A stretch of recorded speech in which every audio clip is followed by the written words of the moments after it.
30,000 మంది ఆడపిల్ల ఇవాళ ఎలా ఉన్నదంటే అండి, ఈ కొత్త ఒరవడికి ఈ ఎలక్షన్లు నాంది పలికినాయి. ఎందుకంటే గతంలో ఎప్పుడూ లేదు. నేను గతంలో 3 సార్లు పోటీ చేసినప్పుడు కూడా మేము పోటీ చేసిన అభ్యర్థులతో ఒక ఫ్రెండ్లీ వాతావరణం ఉంది కాబట్టి ఎలక్షన్ అయిపోయిన తర్వాత మేమందరం కూడా ఒక ఫ్రెండ్లీ వాతావరణంలో మెలుగుతూ ఉంటాం. అసలు కాకినాడ పట్టణమే ఒక రిటైర్డ్ పీపుల్ ప్యారడైజ్గా ఉండేది. ఇప్పుడు పారిశ్రామికంగా అభివృద్ధి కూడా చెందుతూ ఉన్నది. ఇలాంటి ప్రాంతంలో కొత్త వరుడికి ఏంటి గంజాయి లేకపోతే 30,000 మంది ఆడపిల్లలు మాయమైపోయారంట. ఆ మాయమైపోయిన వాళ్ళు లిస్టులు డేటా ఈయన దగ్గర ఉంటే ప్రభుత్వానికి ఇవ్వాలి. ముఖ్యంగా జగన్మోహన్ రెడ్డి గారు ముఖ్యమంత్రి అయిన తర్వాత ఒక దిశ చట్టం అంటూ తీసుకొచ్చి దిశ పోలీస్ స్టేషన్ పెట్టి ఒక సపరేట్గా ఈ రోజున దానికోసం డిఎస్పీలు నియమించి ఒక పద్ధతి ప్రకారం ప్రణాళికాబద్ధంగా ఈ రోజున ఈ రాష్ట్రంలో ఆడపిల్లలందరికీ కూడా అండగా ఉండే విధంగా కూడా ఈ రోజున దాన్ని ఏర్పాటు చేయడం జరిగింది.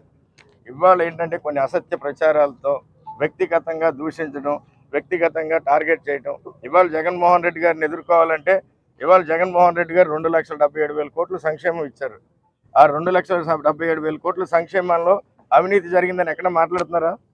ఇవాళ జగన్మోహన్ రెడ్డి గారు అభివృద్ధి పేరిట పోర్ట్లు, హార్బర్లు, రోడ్లు ఇవన్నీ రకరకాలుగా ఎక్కడన్నా ఒక విషయంలో మాట్లాడగలుగుతున్నారా? కన్స్ట్రక్టివ్గా జగన్మోహన్ రెడ్డి గారు చెప్పడం జరిగింది. ఈ రాష్ట్రానికి నేను గత 5 ఏళ్ళుగా ఈ పని చేశాను, రాబోయే 5 ఏళ్ళుగా రేపు మేనిఫెస్టోలో కూడా పెట్టి చెప్పబోతున్నారు.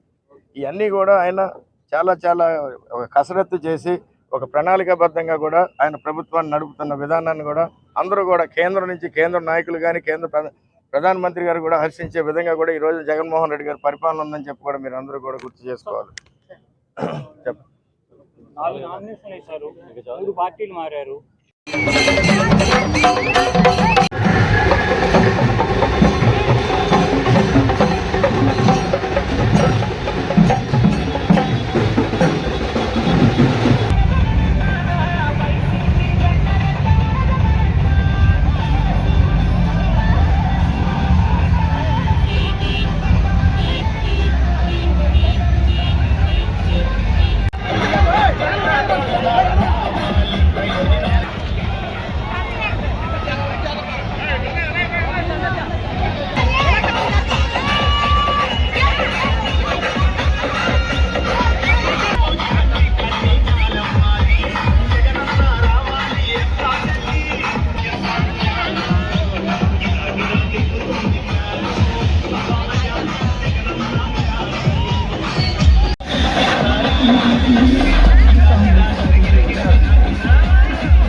గుండెల